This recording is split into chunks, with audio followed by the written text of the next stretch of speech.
assunto. Olá, a aula de hoje vai ser relevo. Tá falando aqui o professor Gildo. Para a gente trabalhar o relevo, a gente precisa de outras ciências, né? Como a geologia, né? Que trabalha toda a estrutura interna da Terra. E tem mais geomorfologia, que vai trabalhar as formas de relevo. Ah, nós sabemos, né? Em diversas aulas, que a Terra ela foi se solidificando ao longo dos anos. E a parte superior, né, da estrutura interna da Terra, que é a crosta terrestre, ela acabou se solidificando e, a princípio, se formou um único continente e depois esse continente foi se fragmentando e se separando. Mas vamos observar as imagens para a gente entender como é que funciona isso aqui. Tem uma pergunta clássica que nós fazemos, né? Eu vejo muita gente falar, é isso aqui. Por que não ocorrem terremotos e vulcões no Brasil? Aqui tem a resposta, né? Por causa da sua localização no centro da placa tectônica sul-americana ou por estar longe de áreas de contato dessa placa com outras, né? Na verdade, no Brasil tem terremotos sim, mas não são terremotos de grandes magnitudes, né? É justamente porque o Brasil está no centro de uma placa tectônica e isso evita que tenha abalos sísmicos de grandes magnitudes. Então vamos observar aqui as placas tectônicas, são essas linhas aqui, na verdade, de vermelho e azul, são linhas dos recortes das placas tectônicas. Então, como você pode observar, então aqui na América do Sul, veja que ela está dentro de uma placa tectônica. No caso, especialmente do Brasil, a gente vai ver aqui no caso, especialmente do Brasil, ó. No caso do Brasil, ele está no meio de uma placa, né? Então, isso faz com que o Brasil não tenha terremotos de grandes magnitudes. Diferente o que ocorre aqui, ó, na Cordilheira dos Andes, que está aqui entre um encontro de placas tectônicas, e aí você vai ter terremotos de grandes magnitudes, né? Então, por isso que o Brasil não tem esses terremotos de grandes proporções, né? Então vamos lá para a gente entender como é que a gente vê como a estrutura geológica do Brasil se formou, né? Então vamos lá. A estrutura geológica, na verdade, de um lugar refere-se a que tipo de material compõe o seu solo e subsolo.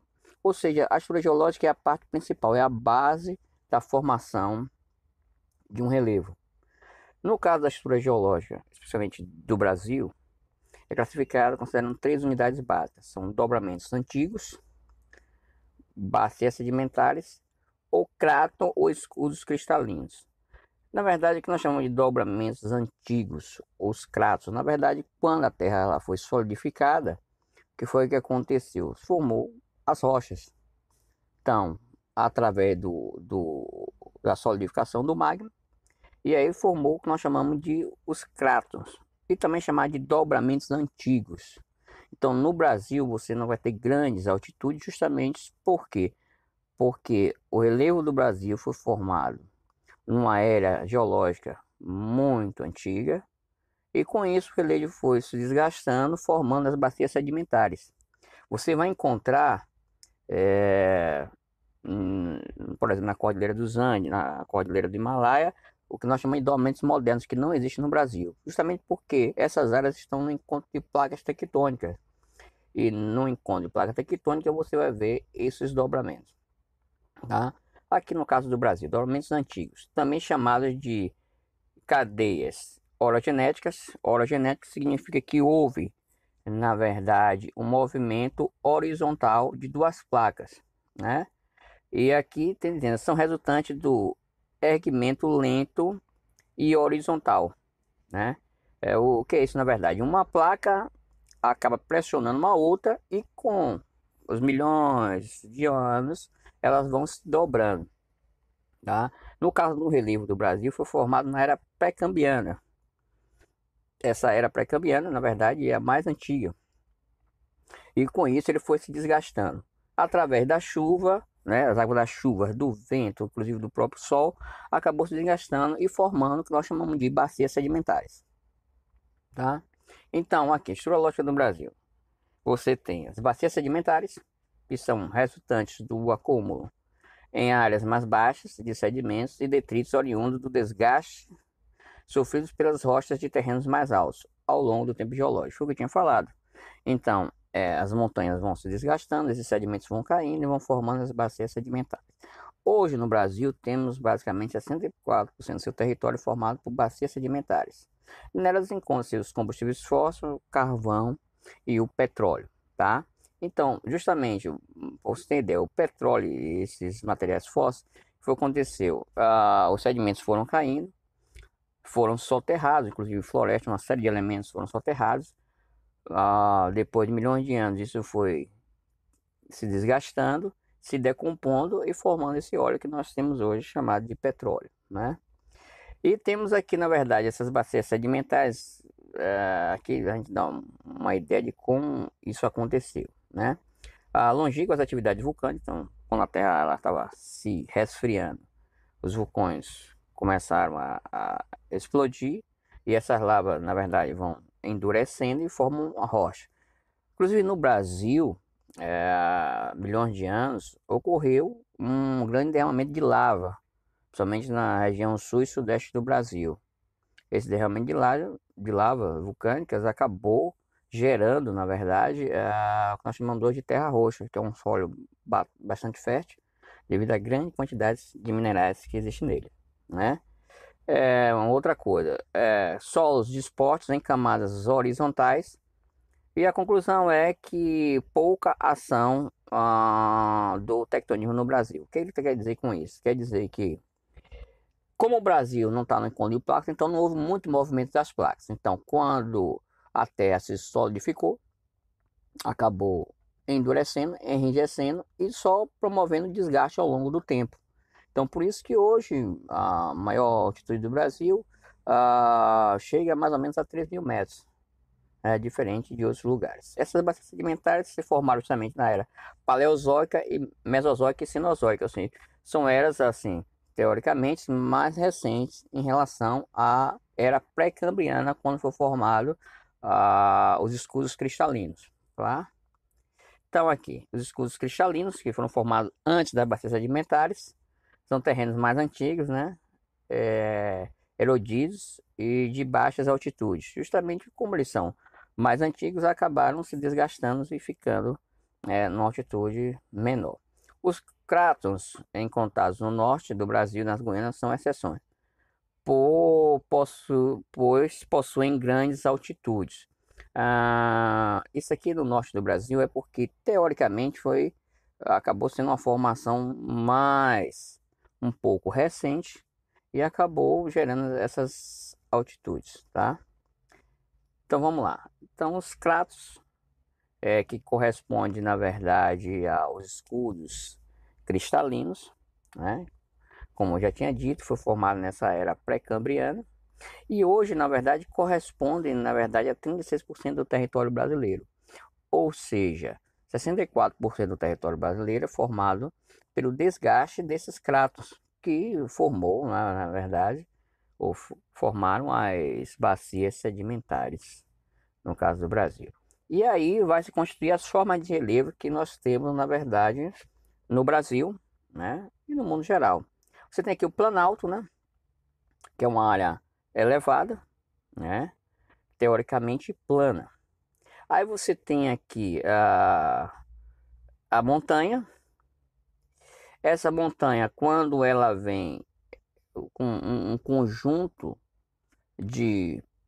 desses elementos, vai formar uma serra. E um conjunto de serra vai formar uma cordilheira. Quando essa montanha ela não é muito elevada e tem um formato de meia laranja, pode ser chamado de colina ou chamado também de mares de morro, tá? E entre, na verdade, uma montanha ou entre uma serra ou entre dois planaltos, você vai ter um vale. Esse vale, ele pode ser constituído de uma planície próxima, porque tem áreas mais baixas, E se tiver mais um aprofundamento, pode chamar de depressão. No caso, a depressão ela pode ser absoluta, quando está abaixo do nível do mar, e ou uma depressão relativa. No caso do Brasil, só temos uma depressão relativa, não temos depressão absoluta. No caso, exemplo disso é o Mar Morto, tá? Então, o relevo brasileiro é formado por planaltos, planícies e depressões. Não apresentam altas montanhas. O Brasil apresenta altitudes modestas, né? Cerca de 85% do território brasileiro apresenta com altitudes inferiores a 600 metros. Isso aconteceu justamente por conta do desgaste, né? E a altitude, na verdade, já falei isso com vocês, né? Nas aulas presenciais, que é a altura de um lugar em relação ao nível do mar, tá? E aqui temos algumas classificações, né, do relevo brasileiro por alguns estudiosos, né? Tem o Haroldo de Azevedo, o Aziz Absaber e você tem o Jurandir Ross. Em cada período da história, nós tivemos, né, uma melhoria na qualidade dos equipamentos e aí pôde-se tirar uma foto ou ter uma visão melhor da formação do relevo brasileiro. Então, temos aqui, na verdade, o Haroldo de Azevedo, foi na década de 1940. De acordo com essa classificação, o relevo brasileiro foi dividido em planícies, áreas com altitudes abaixo de 200 metros, e planaltos, né, altitudes superiores a 200 metros. A classificação de Azevedo apresentou 8 unidades, 59% de planaltos e 40% de planícies, tá? Olha só, o conceito dele de planície, que são áreas abaixo de 200 metros, e planaltos superiores a 200 metros. E aí, em 1958, vem esse Aziz Absaber, que ele define as planícies como áreas mais ou menos planas, onde os processos de sedimentação são superiores ao de erosão. Ou seja, ele não está levando em consideração o tamanho. O que é que ele quer dizer com isso? Que no caso do Planalto, ele sofre mais desgaste da chuva, do sol, e esses elementos vão para a planície, que vão ser áreas de deposição. Então, por isso que na classificação dele, então, onde você tem erosão maior do que deposição, é chamado de Planalto.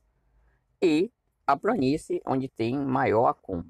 Então, aqui, definiu como planícies áreas irregulares, onde o processo de erosão são superiores ao processo de sedimentação.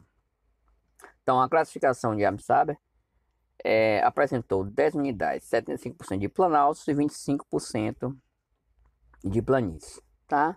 E por último temos a classificação de Jurandir Ross.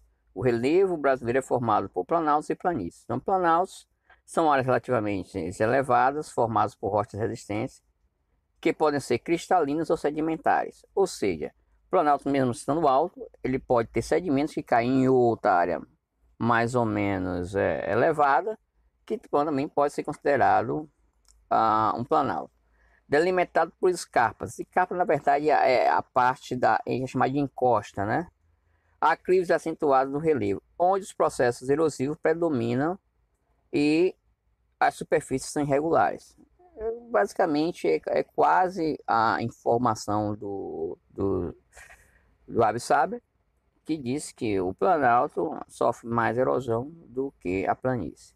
E as planícies são áreas mais baixas e planas, onde predomina o processo de sedimentação, já que recebem sedimentos oriundos dos planaltos e das depressões.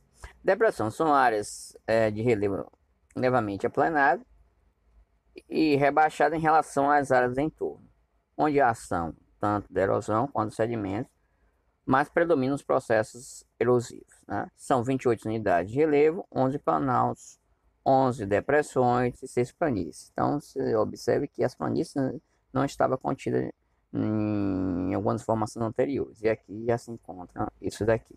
Então, aqui você tem, na verdade, a unidade do relevo, que está aqui mostrando essa informação, tá? Então, aqui temos, dando exemplo de vocês, de uma chapada ou de um planalto. Quando esse planalto é bastante reto, é chamado de chapada, é também chamado de tabuleiro, tá? E no meio desses montes mais altos, você tem um vale. E esse vale aqui provavelmente vai circular um rio, né? Você tem aqui uma planície do Pantanal, que são áreas mais baixas, onde o processo de sedimentação é maior. E você tem aqui um exemplo de uma depressão sertaneja, por exemplo, aqui o exemplo da depressão sertaneja, que são áreas mais baixas em relação às outras áreas. Então, o que é que vocês agora entenderam? Que o relevo brasileiro você tem 64% de bacias sedimentares e 36% de escudos cristalinos, tá? Então, estamos aí, turma. Então, uma aula é essa e façam atividades que serão propostas para vocês mais tarde, tá? Um beijo, um abraço do professor Gil.